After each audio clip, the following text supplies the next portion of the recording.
kepribadian kita. Jadi istilahnya kalau dalam dunia psikologis self-hatred atau self-hate, benci pada diri sendiri. Nah, sekarang kita lihat ada beberapa makna filosofi dari kebencian diri ini yang penting kita renungi.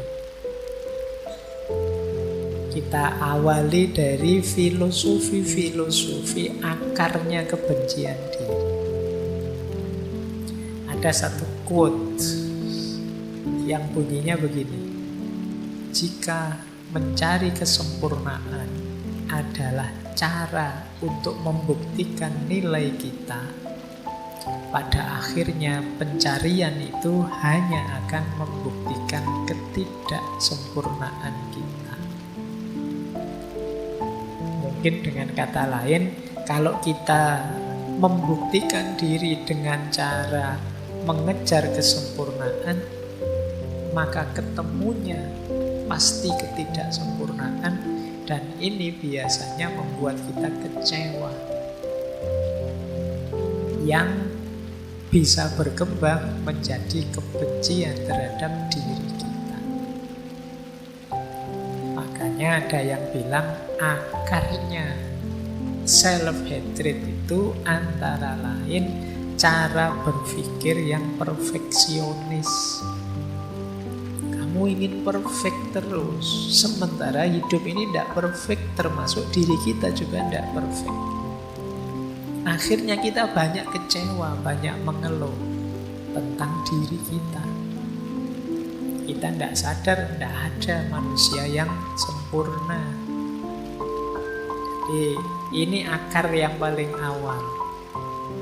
Biasanya kita kecewa dengan diri kita. Kenapa bisa kecewa? Cara berpikirnya perfeksionis. Sementara manusia yang perfect sama sekali itu tidak ada. Kalau kita perfeksionis, ya hidup kita akhirnya dari stres ke stres.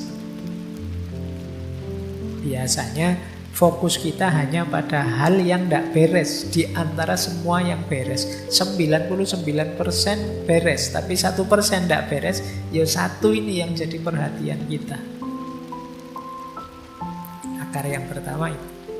Akar yang kedua, kenapa orang bisa membenci dirinya sendiri?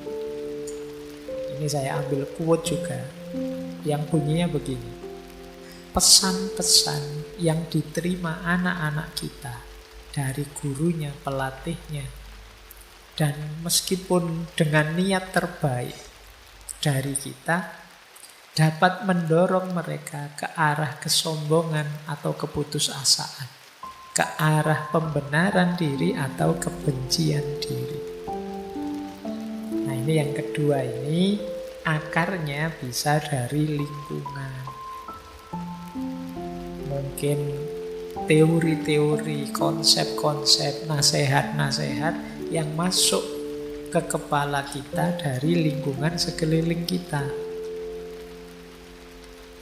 yang membuat kita terus benci dengan diri kita. Ya misalnya tadi kita jadi, wah saya itu ternyata bukan anak soleh ya, wah ternyata saya itu bukan anak yang pinter ini, pinter itu ya, tidak seperti teman-teman ya. Itu sejak kecil terus muncul kebencian pada dirinya, sampai di level dia putus asa dengan dirinya. Akhirnya terus banyak anak-anak yang nakal, banyak anak-anak yang untuk menarik perhatian yang lain dia melakukan hal-hal yang tidak kita inginkan.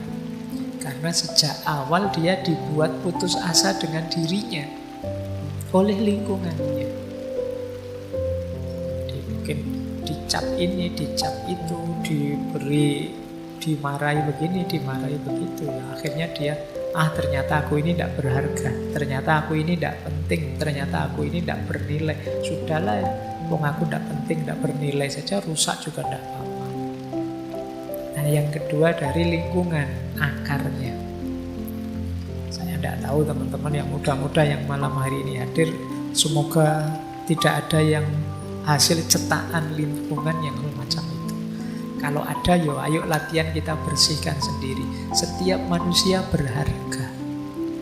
Setiap manusia bernilai, termasuk diri kalian. Tidak ada orang yang tidak bernilai.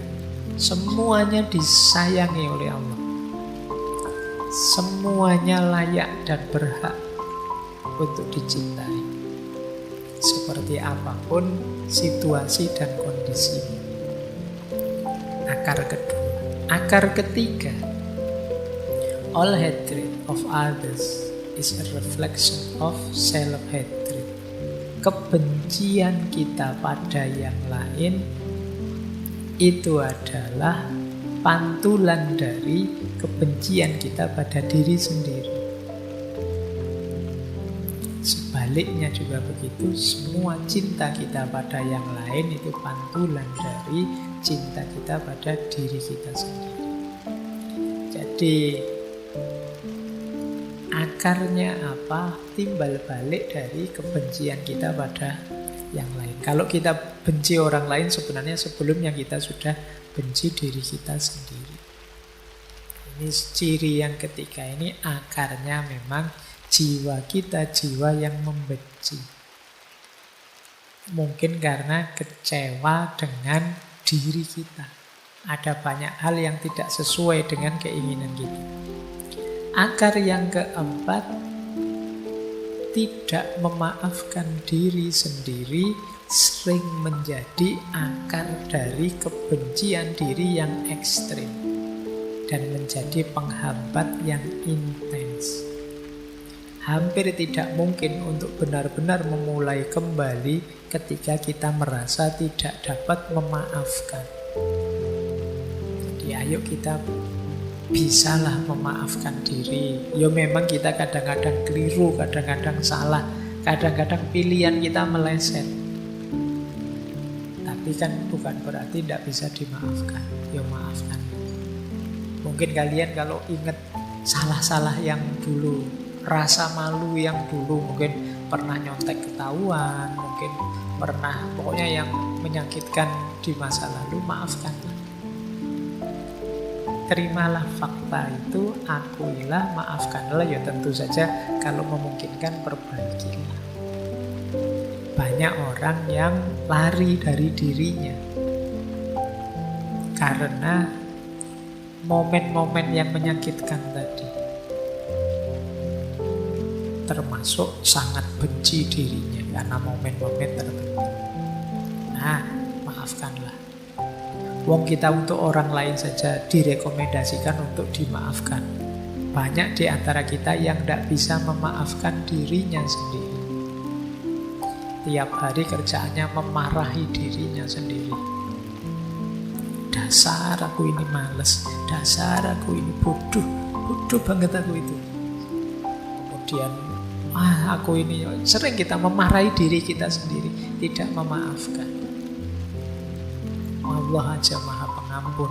Untuk sesama kita diminta memaafkan, tapi kita kejam sekali pada diri kita sendiri. Nah, akarnya ternyata kita tidak mau memaafkan diri.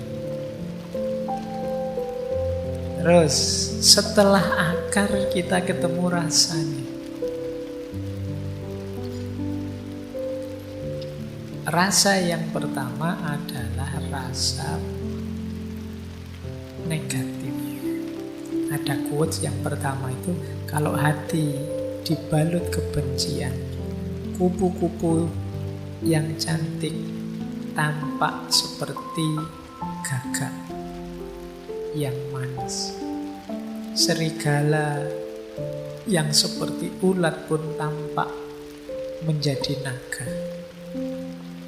Jadi kupu-kupu tampak seperti burung gagak, ular tampak seperti naga. Itu kalau mata kita adalah mata kebencian. Melihat segala sesuatu jeleknya saja. Hari ini kan banyak tradisi kebencian yang hidup di sekitar kita. Lihat apa-apa jeleknya saja. Kalau sudah mengidolakan seseorang, seolah-olah orang ini kayak malaikat ra iso salah. Kalau sudah membenci orang, seolah-olah orang ini iblis yang tidak mungkin benar. Nah, ini cara berpikir kita hari ini. Dan kalau kita berpikir seperti ini, apalagi terhadap diri kita, iblisnya tadi berubah jadi diri kita. Ndak ono bener iblis. Apalah saya itu, Pak? Ndak ada gunanya saya itu, Pak. Untuk apa sih, Pak, saya hidup ini? Rasanya seperti ini. Kalau kita benci pada diri kita. Maka ada quote yang kedua, kesalahan banyak orang hari ini adalah merasa malu tentang diri mereka, terus bohong dan berusaha menjadi orang lain. Tidak ngaku dirinya. Karena dia tidak menerima dirinya, dia tidak mengakui dirinya. Siapa aku yang seperti ini? Tidak, ini bukan saya kok, Pak. Saya tidak begini kok, Pak. Aslinya tidak tahu, sekarang kok begini. Saya dulu itu rajin loh, Pak. Kan sering mahasiswa itu kalau absenmu kok banyak semester ini. Aslinya saya itu rajin kok, Pak. Berarti sekarang kamu tidak asli lagi ya. Kamu sudah KW berapa sekarang? Orang sering tidak menerima dirinya sendiri, malu dengan dirinya. Akhirnya dia melarikan diri dari dirinya dengan cara apa? Berusaha menjadi orang lain.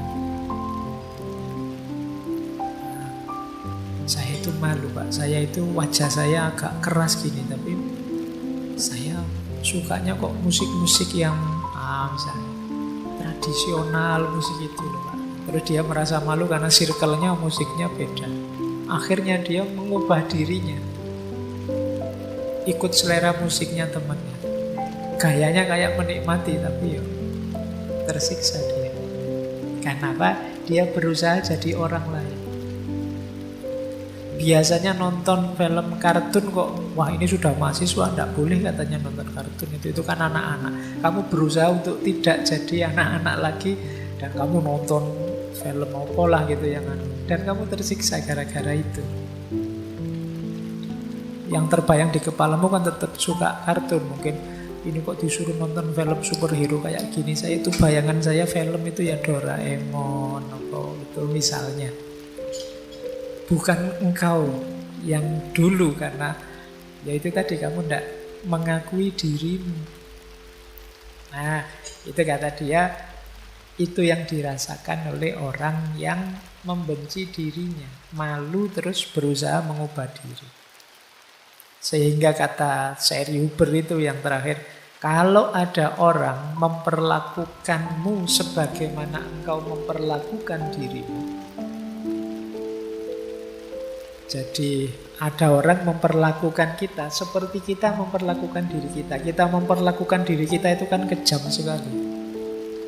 Kita paksa ikut prinsip kita. Kita suruh ini, kita suruh itu, kita marahi, kita bikin susah. Kan tiap hari begitu kita pada diri kita.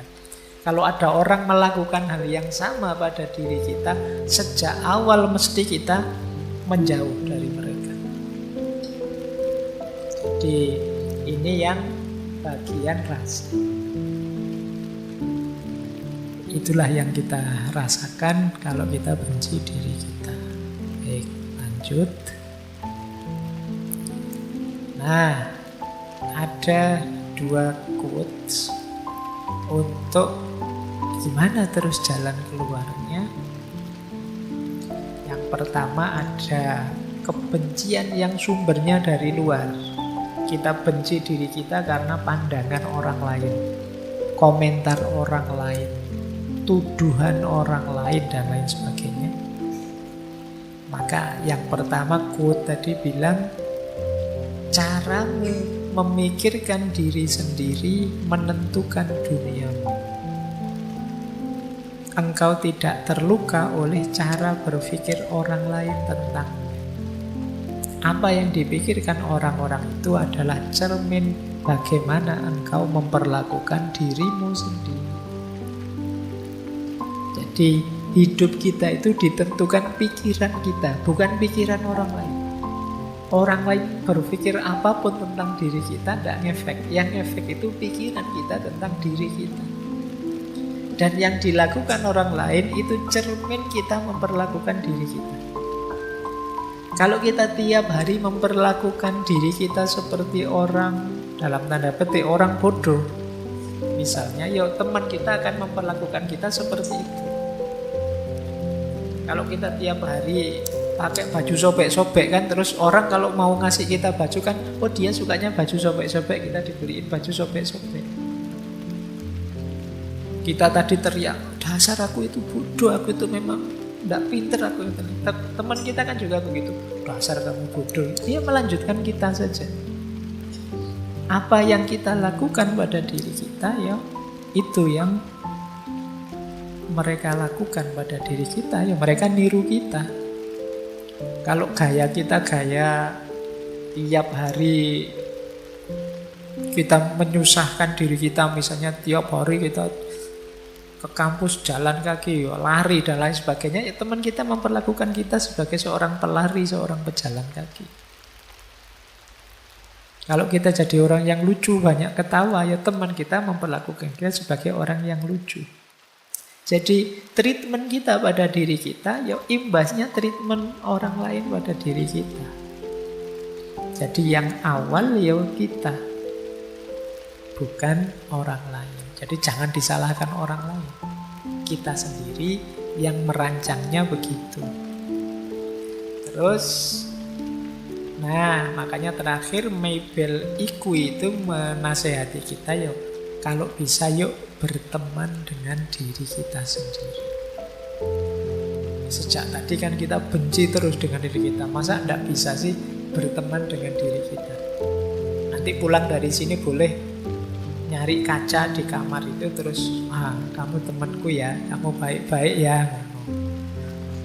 Tapi sendirian saja, jangan ada orang. Nanti kalau ada orang kamu dianggap iki waras apa enggak anak ini. Coba kamu ajak ngobrol temanmu tadi, dirimu sendiri.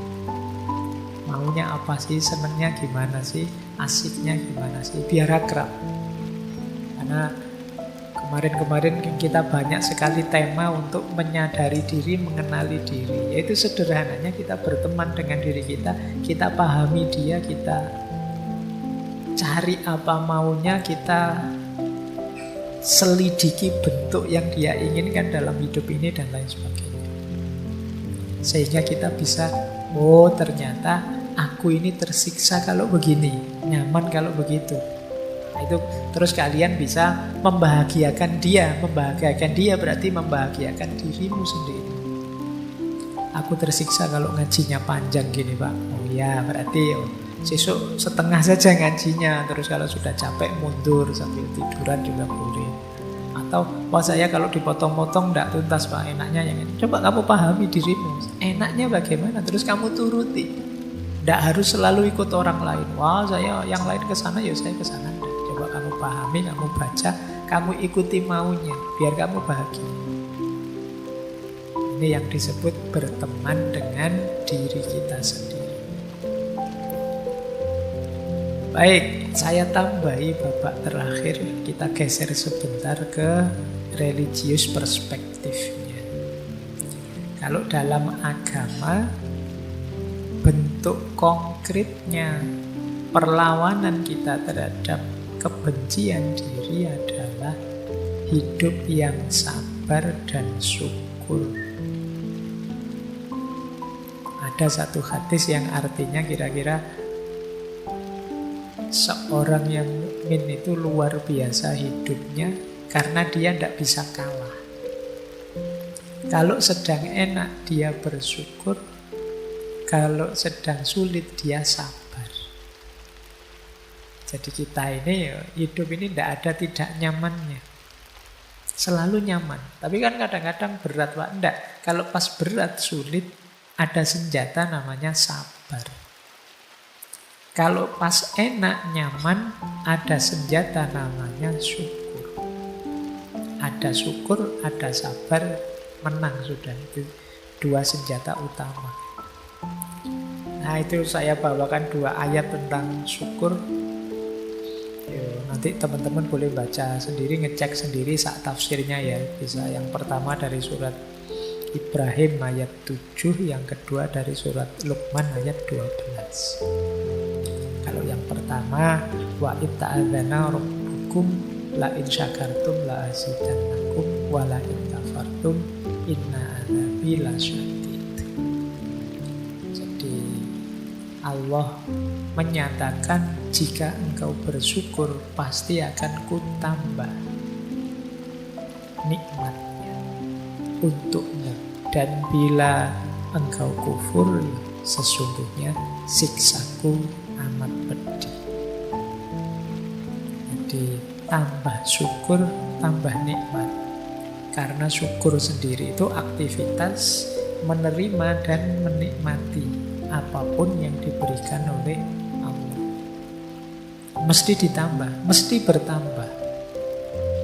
Karena enak 10, begitu kita syukuri enaknya jadi 20. Karena dalam aktivitas bersyukur kita sedang menerima dan menikmati. Kalau tidak bersyukur kita menolak. Tidak hanya menolak kenikmatan yang datang, tapi juga menolak yang memberi kenikmatan, yaitu Allah. Makanya yang belakang disebut azabku sangat pedih, karena kamu nolak aku yang memberi kenikmatan tadi. Nah ini kalau pakai logika agama. Jadi kalau kalian dapat rezeki 10 ya, kalau bersyukur rezekinya nambah. Apa-apa kalau disyukuri ya nambah. Nambahnya paling tidak dari sisi nikmatnya.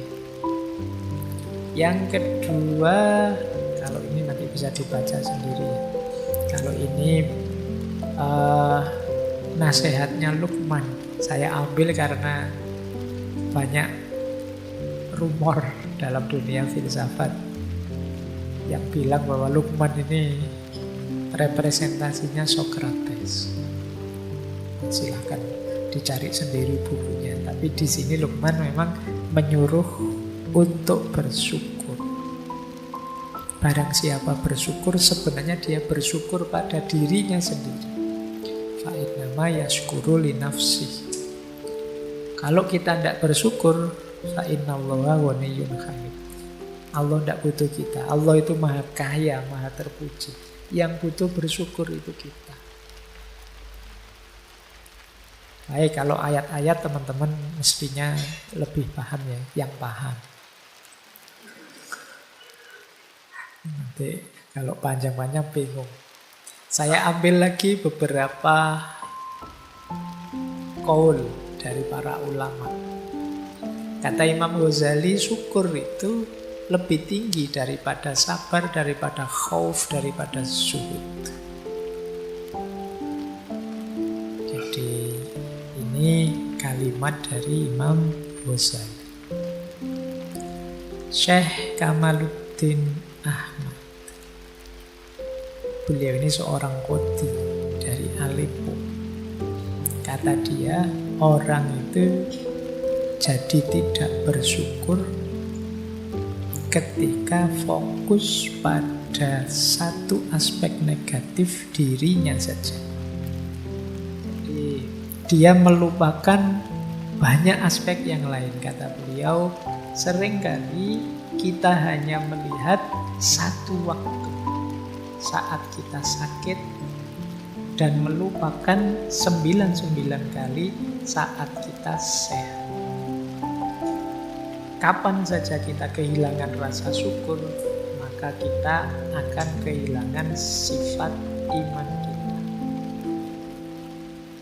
Kemudian dari Syekh Norman Ali Khan, kata beliau, bersyukur itu bukan hanya sebatas alhamdulillah. Bersyukur adalah sikap, bersyukur adalah gaya hidup, bersyukur adalah cara berpikir. Dan masih banyak qaul-qaulnya para ulama yang menyuruh kita bersyukur. Orang bersyukur itu berarti menerima dirinya apa adanya. Rumusnya tadi, kalau pas yang jelek-jelek sabar, kalau yang baik-baik syukur. Ini menghindarkan kita dari benci pada diri kita sendiri. Terakhir, Seperti apa sih cirinya orang yang sudah bersyukur itu? Berarti orang yang mencintai dirinya, berarti orang yang tidak benci dengan dirinya. Yang pertama, gembira. Kata Imam Hasan Al-Basri, kemana-mana orang ini senyum. Saya tidak tahu ada tidak di sini yang kemana-mana senyum. Saya ngomong gini terus bodoh senyum tapi. Rasulullah itu punya satu gelar basam. Basam itu mukanya selalu tersenyum. Mungkin beliau pas tidak senyum, tapi orang dekat beliau rasanya disenyumi terus. Ini menunjukkan jiwa yang bersyukur. Jadi dia gembira, hidupnya gembira. Yang kedua, menggembirakan. Tidak hanya gembira, tapi juga menggembirakan. Menggembirakan itu kehadiranmu tidak hanya bermanfaat untuk dirimu, tapi bermanfaat untuk yang di luar dirimu. Karena engkau gembira, kalau bahasa psikologinya mungkin, maka frekuensi dan vibrasimu yang kamu sebarkan ke sekeliling juga menggembirakan. Orang bisa seperti ini karena dia bersyukur. Karena dia menerima hidupnya dan mensyukuri apapun yang terjadi dengan dirinya. Ketika dia bersyukur, dia gembira. Ketika dia gembira, dia menggembirakan. Kita dekat dengan orang yang senyum terus, dengan orang yang gembira kan enak. Tapi kita dekat dengan teman yang merengut terus, sumpek terus, susah terus, kita males. Main yuk ke teman yang itu, males nanti ketemu masalah lagi. Ada saja problem gitu kan, kita sering gitu. Nah, jadi orang yang menggembirakan, biar orang kangen dengan kita. Kan banyak itu di antara kita yang tidak bikin kangen, malah bikin sebel. Harusnya kehadiran kita ditunggu-tunggu, tapi nanti ada momen kehadiran kita dilarang-larang. Semoga dia tidak datang, semoga dia tidak datang. Alah datang. Itu ya, berarti kehadiran kita ditolak, tidak ditunggu. Yang ketiga, jiwa yang bersyukur, yang cinta dengan dirinya adalah jiwa yang kuat, tabah, dan bisa mengontrol diri. Ini hubungannya dengan kalau mengalami hal-hal yang negatif. Sedang susah, sedang sulit, sedang ada masalah, masih bisa mengontrol dirinya dan kuat. Jadi stabil dalam kebaikan, apapun yang terjadi. Tidak kok, wah ini saya sedang ada masalah nih Pak, saya tak dosa-dosa dikit tidak apa-apa lah Pak, nanti ditobati ini kalau itu jangan. Berarti tidak mampu mengontrol dirinya. Saya bohong sebentar saja lah Pak, nanti kalau masalahnya selesai saya tak jujur lagi. Nah, tetap kontrol dirimu. Itu menunjukkan kita punya jiwa yang sabar dan syukur. Yang keempat, kalau ini keluar kepada orang lain. Kalau tadi kan dalam diri kita, memaklumi dan memaafkan. Jadi kalau ada orang menyakiti kita, berbuat salah dengan kita tidak terpengaruh. Kita maklumi dia dan kita maafkan. Ini lebih meringankan kita. Dan yang terakhir tentu saja ikhlas.